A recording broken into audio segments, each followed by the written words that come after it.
بسم اللہ الرحمن الرحیم وَلَقَدْ وَصَّلْنَا لَهُمُ الْقَوْلَ لَعَلَّهُمْ يَتَذَكَّرُونَ۔ پارہ نمبر 20 سورہ قصص، رکوع نمبر 6، آیات نمبر 51-52۔ آیات مذکورہ میں وصلنا کا لفظ آیا ہے۔ وصلنا توصیل سے مشتق ہے، جس کا معنی ہے رسی کے تاروں میں مزید تار ملا کر مضبوط کرنا۔ مراد یہ ہے کہ قرآن کریم میں اللہ تعالی نے لوگوں کی صلاح، فلاح، ہدایت اور رشد کا سلسلہ یکے بعد دیگرے جاری رکھا۔ بہت سے نصیحت کے مضامین کا بار بار تکرار کیا گیا تاکہ سننے والے ذہن نشین بھی کر لے۔ اذا تکرر الکلام تقرر فی القلب،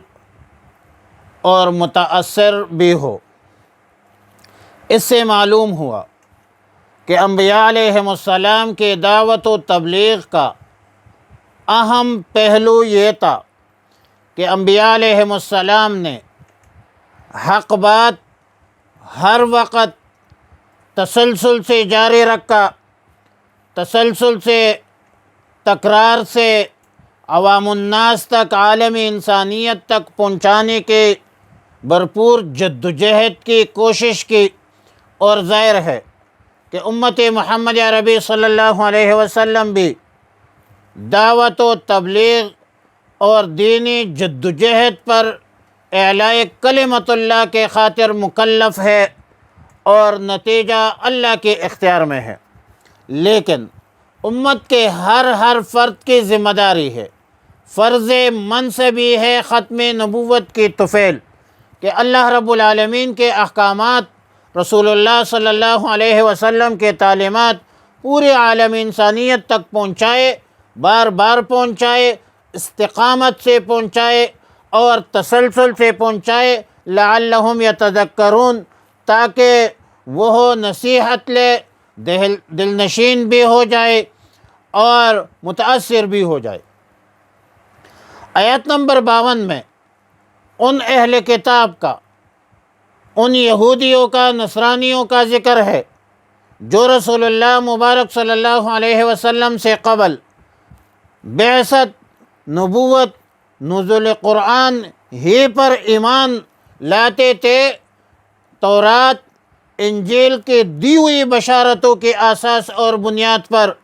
اور جب قرآن کریم نازل ہوا، رسول اللہ صلی اللہ علیہ وسلم مبعوث ہوئے، تو اسی اعتماد اور اسی یقین و اعتقاد کے ساتھ قرآن پر بھی ایمان لایا اور رسول اللہ صلی اللہ علیہ وسلم پر بھی ایمان لایا۔ اپنے سابقین اعتماد جو تھا، اپنے سابق اعتماد کی بنیاد پر اس نے وہ تسلسل جاری رکھا۔ سیدنا عبداللہ ابن عباس رضی اللہ تعالی عنہما سے مروی ہے کہ نجاشی بادشاہ، جو حبشہ کے بادشاہ تھے، ان کے درباریوں میں سے 40 افراد مدینہ منورہ تشریف لائے، اور یہ اس وقت تشریف لائے تھے، اس وقت حاضر ہوئے تھے جب رسول اللہ صلی اللہ علیہ وسلم غزوہ خیبر میں مصروف تھے، مشغول تھے۔ پھر یہ جو نجاشی کے درباری تھے، وہ لوگ جہاد میں بھی شریک ہوئے، بعض احباب کو زخم بھی لگے، زخمی مجروح بھی ہوئے، البتہ ان میں کوئی مقتول یا شہید نہیں ہوا ہے۔ ان اہل حبشہ نے جب صحابہ کرام رضوان اللہ تعالی علیہم اجمعین کی معاشی تنگ دستی کا حال دیکھا، تو رسول اللہ مبارک صلی اللہ علیہ وسلم سے درخواست کی، اجازت مانگی کہ یا رسول اللہ صلی اللہ علیہ وسلم، ہم اللہ کے فضل سے مالدار لوگ ہیں، ہم اللہ کے فضل سے اصحاب جائیداد ہیں، ہم